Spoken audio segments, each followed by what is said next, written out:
Olá, bom dia. Começa agora uma edição especial do Direto da Bolsa, dos estúdios do Canal Rural, na BMF Bovespa em São Paulo, para todo o Brasil. Setores ainda em crise impediram que a economia brasileira crescesse de acordo com as expectativas em 2009. Um deles é o setor agropecuário, que em 2009 registrou números bastante inferiores aos registrados em 2008. Será que em 2010 o segmento terá espaço para se recuperar? É com esta pergunta que eu inicio a conversa com o professor Celso Grise, que é economista e diretor do Instituto de Pesquisas Fractal.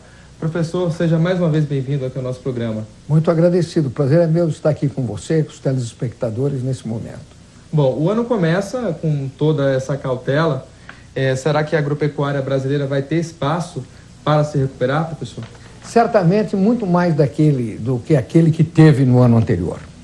Nós tivemos no ano anterior problemas de toda a natureza, queda de demanda, depois uma certa recuperação da demanda, países desenvolvidos, tradicionais importadores brasileiros que saíram do mercado praticamente, queda nos preços, enfim, pagamos o preço que deveríamos ter pago com uma crise desse tamanho. E pior do que tudo, a nossa variação cambial. Nosso câmbio esteve extremamente desfavorável, quer para os nossos custos, porque de fato compramos em reais, e real é uma moeda forte, pressionando os custos agrícolas, e quer vendendo agora em dólar em preços tão baixos, não é? Com uma taxa cambial tão desestimulante como esta.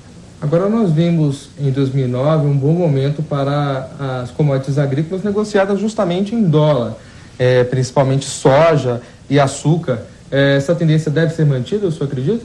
Eu acho que nós vamos ter uma recuperação do câmbio, por vários motivos. Em primeiro lugar, o mundo está em recuperação, ainda que lenta, mas uma recuperação claramente consistente. Nós temos a Europa com uma promessa de crescimento, vamos dizer, na casa de 1,5%, 2%. Temos o Japão, que se recuperou de uma maneira até extraordinária nesses últimos momentos.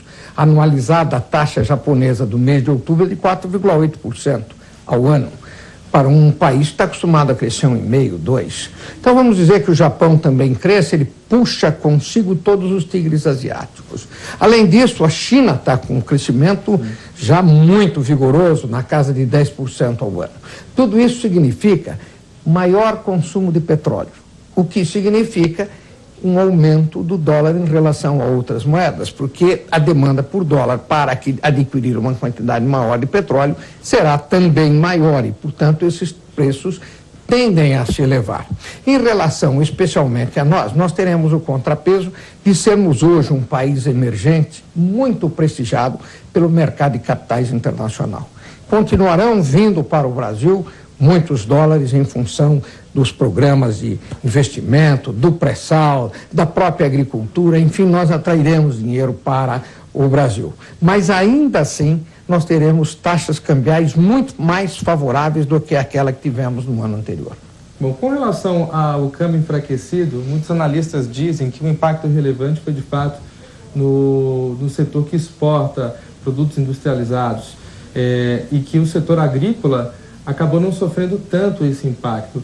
E a opinião do senhor a respeito disso? Qual a relevância da questão cambial nesse desempenho fraco do setor agrícola em 2009? A relevância é muito grande. De fato, nós tivemos um desmonte de parte considerável das cadeias produtivas. Isso só vai ser percebido lá pelo meio final do ano que vem. Não é possível nós vivermos de tantas importações, destruindo internamente a capacidade da indústria brasileira de poder fornecer ao parque industrial brasileiro e daí exportar os seus manufaturados. Não há dúvida que o setor industrial pagou um preço muito grande. Agora, imaginar que o setor agrícola não tenha pago o preço é injusto. É absolutamente injusto, porque nós pagamos sim esses preços com a queda das quantidades. Foram muito fortes. E, ademais disso, muitos dos commodities tiveram seus preços reduzidos significativamente. O pior deles foi a laranja, sem dúvida nenhuma, mas de uma maneira dramática. Hoje o preço da laranja corre entre 4 e 4,5 no interior de São Paulo, Paraná, e você sabe que o custo de produção está acima de 10. Então é uma situação muito difícil para os agricultores. Nesse instante, especificamente, nós podemos dizer que o jogo está empatado. Nós teremos dinheiro para bancar a próxima safra. Pagamos a anterior e vamos partir para a próxima. Mas isso não é absolutamente o propósito de quem investe. E, portanto, eu diria que ainda podemos esperar aí por março, abril, maio, por algum impacto favorável que venha ainda nos remunerar. O que eu aconselho é calma na hora de vender. Eu acho que nós não devemos nos comprometer com os preços atuais e muito menos antecipar as nossas vendas e atender esse período. Ou comercializar a nossa safra a partir de maio, junho. Certo. Voltando a falar também sobre o câmbio, o nosso modelo de flutuação, né, de câmbio flutuante, chegou a ser questionado nesse período turbulento. O senhor acredita que pode haver uma mudança na nossa política cambial, já que houve intervenções por parte do governo para conter uma entrada de capital estrangeiro no país, taxação sobre a entrada desse capital no mercado de renda fixa, acionário, e até também taxação sobre ADRs, né, que são as ações brasileiras negociadas no exterior. O senhor acredita que existe essa possibilidade de uma mudança na política cambial brasileira caso o dólar não consiga se fortalecer? Sinceramente, não. Eu acho que o câmbio flutuante é o regime moderno que, digamos, estimula a competitividade, prevê as nossas relações de troca com o exterior de forma intensificada, o que realmente nós desejamos para a economia brasileira. A intervenção governamental, em certa medida inócua, como nós assistimos, foi bem intencionada e veio compreendida pelo mercado nacional e internacional a partir das explicações governamentais para isso. O que o governo precisaria, entretanto, era imaginar um fluxo de negócios com o exterior mais agressivo. Já é hora da gente aumentar as importações para financiar uma política industrial mais inteligente. Nós podemos aproveitar, então, essa situação para, importando, dar um gap tecnológico, dar um salto tecnológico na nossa produção e, com isso, melhorar a nossa produtividade, quer no campo, quer na cidade.